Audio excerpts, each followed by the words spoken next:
अपनी बेबाकी के लिए जाने जाएंगे डीवाई चंद्रचूड़। सीजेआई रहते हुए कर गए ये बड़े काम। 5 जजों की संविधान पीठ ने नवंबर 2019 में दशकों से चली आ रही अयोध्या राम जन्मभूमि विवाद को लेकर फैसला दिया था। फैसला सुनाने वाले संविधान पीठ में जस्टिस डीवाई चंद्रचूड़ भी शामिल थे। 2 साल से अधिक समय तक भारत के 50वें मुख्य न्यायाधीश पद पर रहे डीवाई चंद्रचूड़ अपने बेबाक अंदाज, न्यायिक सुधारों, राजनीतिक, सामाजिक, धार्मिक समेत कई महत्वपूर्ण फैसलों के लिए जाने जाएंगे। चंद्रचूड़ 10 नवंबर को रिटायर होंगे। 2 दिन सुप्रीम कोर्ट में छुट्टी होने के कारण शुक्रवार को ही उनका कार्यकाल खत्म हो गया। न्यायिक सुधारों को गति। सीजेआई चंद्रचूड़ ने शुरू से ही न्यायिक सुधारों को गति देने और अदालतों में लंबित मुकदमे खत्म करने के लिए तकनीक और संसाधनों को बढ़ाने पर ध्यान केंद्रित किया।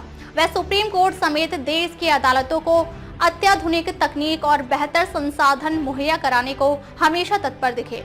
जजों की नियुक्ति। सीजेआई चंद्रचूड़ ने सुप्रीम कोर्ट, हाई कोर्ट और जिला अदालतों में जजों की नियुक्ति प्रक्रिया को गति देने के लिए केंद्र और राज्यों पर लगातार प्रशासनिक और न्यायिक आदेश के जरिए ध्यान आकर्षित कराया।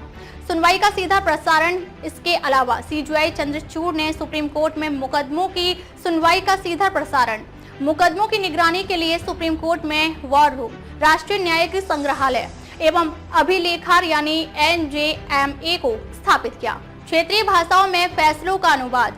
उन्होंने हिंदी सहित अन्य क्षेत्रीय भाषाओं के प्रति अपना लगाव दिखाते हुए सुप्रीम कोर्ट के फैसलों को हिंदी, पंजाबी, तमिल सहित अन्य भाषाओं में अनुवाद कराने का फैसला किया।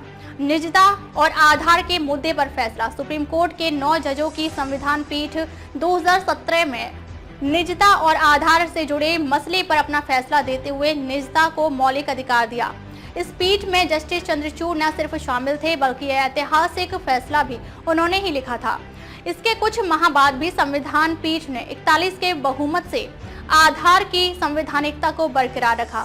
सीजेआई चंद्रचूड़ की अगुवाई वाली 5 जजों की संविधान पीठ ने राजनीति में काले धन पर अंकुश लगाने और पारदर्शिता के लिए केंद्र सरकार की चुनावी बॉन्ड योजना को आम चुनाव से कुछ माह पहले असंवैधानिक बताते हुए रद्द कर दिया। इसके अलावा राजनीतिक दलों को चंदा देने वाली कंपनियों के नाम भी सार्वजनिक करने को आदेश दिया।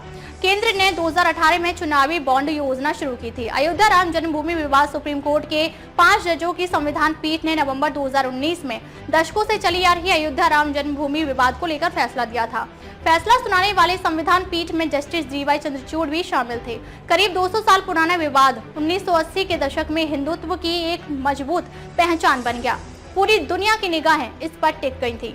दिल्ली और केंद्र के बीच अधिकारियों पर फैसला। दिल्ली सरकार और केंद्र के बीच अधिकारियों को लेकर जारी विवाद पर 5 जजों की संविधान पीठ ने फैसला दिया था। फैसले में कहा गया था कि दिल्ली की चुनी हुई सरकार को विधायी और कार्यकारी शक्तियों से वंचित नहीं किया जा सकता। पीठ ने दिल्ली की चुनी हुई सरकार को प्रशासनिक सेवाओं पर दिल्ली सरकार को नियंत्रण दिया था। अनुच्छेद 370 केंद्र के फैसले को सही ठहराया। सीजेआई डीवाई चंद्रचूड़ की अगुवाई वाली 5 जजों की संविधान पीठ ने अनुच्छेद 370 मामले में 11 दिसंबर 2023 को केंद्र के निर्णय को सही ठहराया। केंद्र सरकार ने जम्मू कश्मीर को विशेष दर्जा देने वाले अनुच्छेद 370 खत्म कर राज्य को 2 केंद्र शासित प्रदेशों में विभाजित किया था। पीठ ने माना कि अनुच्छेद 370 केवल अस्थायी प्रावधान था।